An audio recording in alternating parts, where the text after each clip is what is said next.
Lily was a quiet, shy little girl who didn't have many friends. She lived in a small house with her parents on the edge of a peaceful town. Most days, she played alone in the backyard or read books in her room.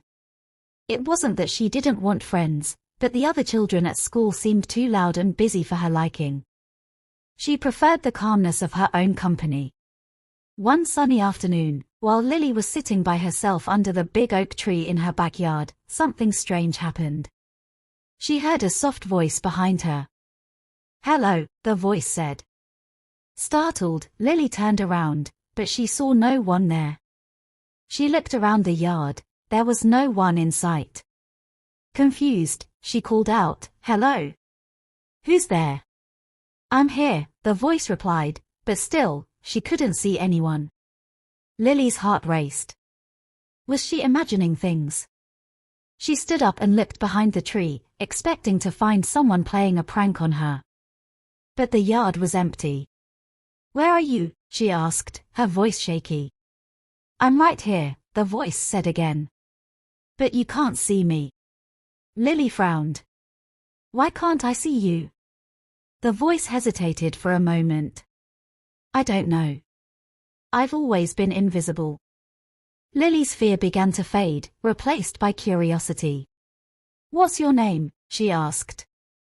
"Ben," the voice answered. "I've been here for a long time." Lily sat back down under the tree. "A long time? How long?" "I don't know exactly," Ben said, his voice sounding a little sad. "But I've been here ever since I can remember. I've watched you play here before. You always seemed lonely."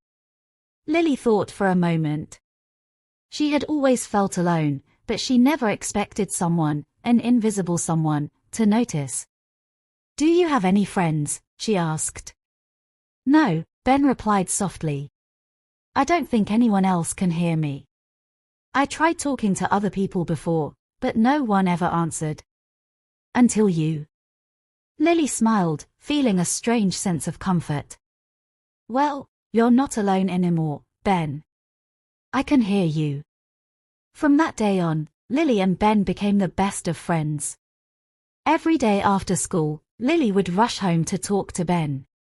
They spent hours together, playing games, telling stories, and sharing secrets. Even though Lily couldn't see him, Ben felt real to her in every way. He was kind, funny, and always knew how to make her laugh. For the first time, Lily didn't feel so alone.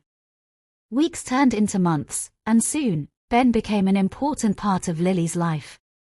She told her parents about him, but they thought he was just an imaginary friend. "It's normal for kids to make up friends," her mother would say with a smile. But Lily knew Ben wasn't imaginary. He was real, even if no one else could see him. As time passed, Lily began to wonder more about Ben. Where did he come from? Why was he invisible? Whenever she asked him, Ben would always change the subject. "I don't remember much," he would say. "It's like I've always been here, but everything before I met you is blurry." Lily didn't press him for answers. She was happy just to have Ben around. But deep down, she couldn't shake the feeling that there was more to Ben's story. One day, after they had been friends for nearly a year, something strange happened. Lily and Ben were sitting under the oak tree, as usual, when Ben said something that made Lily pause. "Do you ever wonder what happens after you leave?" Ben asked quietly. "Leave?" Lily repeated, confused. "Leave where?" "Here," Ben said. "The world." "I mean, what happens after you're gone?" Lily frowned. "I don't know." "Why are you asking that?" Ben didn't answer right away. After a long silence, he finally spoke. "I think I'm already gone." Lily's heart skipped a beat. "What do you mean?" I think I died a long time ago," Ben whispered. Lily felt a chill run down her spine. "That's not true," she said quickly. "You're here with me, Ben. You're not gone." "I'm not sure," Ben said sadly. "But I have these dreams sometimes. Dreams where I'm walking through places I don't recognize. And I see people who don't see me. Lily didn't know what to say. She had always known there was something different about Ben, but she never imagined this. Could he really be a ghost? The thought frightened her, but she didn't want to lose her friend. I don't care, Lily said firmly. Even if you are different, you're still my friend, Ben. And I'm not going to leave you. Ben was silent for a long time before he spoke again. Thank you, Lily. You've been the best friend I've ever had. As the days passed, Lily couldn't stop thinking about what Ben had said. She started looking for answers, reading books about ghosts and the afterlife. The more she learned, the more she began to believe that Ben might really be a spirit. But if he was, why was he still here? And why could only she hear him? One evening, as they sat under the oak tree, Lily asked Ben a question that had been on her mind for a while. Do you think there's something you need to do? Something you need to finish before you can move on? Ben thought for a moment. I don't know. But sometimes, I feel like I'm waiting for something. Maybe you're waiting for someone, Lily suggested. Ben was quiet for a long time. Then, in a voice barely above a whisper, he said, I think I'm waiting for my family. Lily's heart ached for Ben. He had been alone for so long, trapped in a world where no one could see him. Do you remember them? She asked gently. Not really, Ben admitted. Just bits and pieces. I remember a woman's voice. She used to sing to me. And I remember a man who would laugh whenever I made a joke. But everything else is fuzzy. Lily felt tears sting her eyes. She wished she could help Ben find his family, but she didn't know how. All she could do was be there for him, just as he had been there for her. As time went on, Ben's memories began to slowly come back. He remembered more about his family, a mother, a father, and a little sister. He remembered their house on the edge of town, near a field of wildflowers. But he still didn't know what had happened to him. Why had he become invisible? Why was he stuck in this world? One day, Lily decided to visit the place Ben described. She found an old, abandoned house near a field of wildflowers, just like Ben had said. The house was falling apart, covered in vines and moss, but there was something familiar about it. Lily felt a strange connection to the place, as if she had been there before, even though she hadn't. As she stood in front of the house, she heard Ben's voice beside her. This is it, he said softly. This was my home. Lily felt a lump form in her throat. What happened to you, Ben?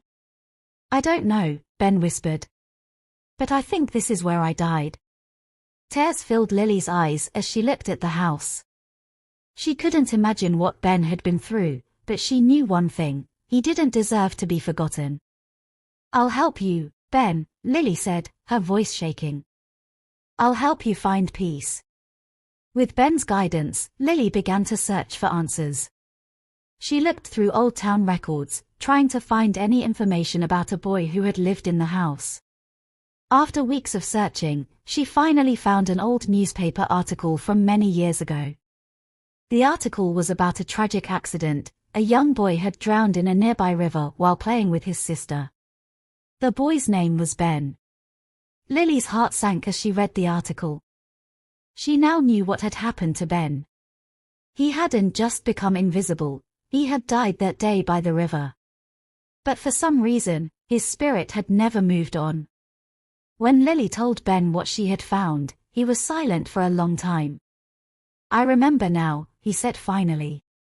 I was playing with my sister by the river. I slipped and fell in. I didn't know how to swim. Lily wiped away her tears.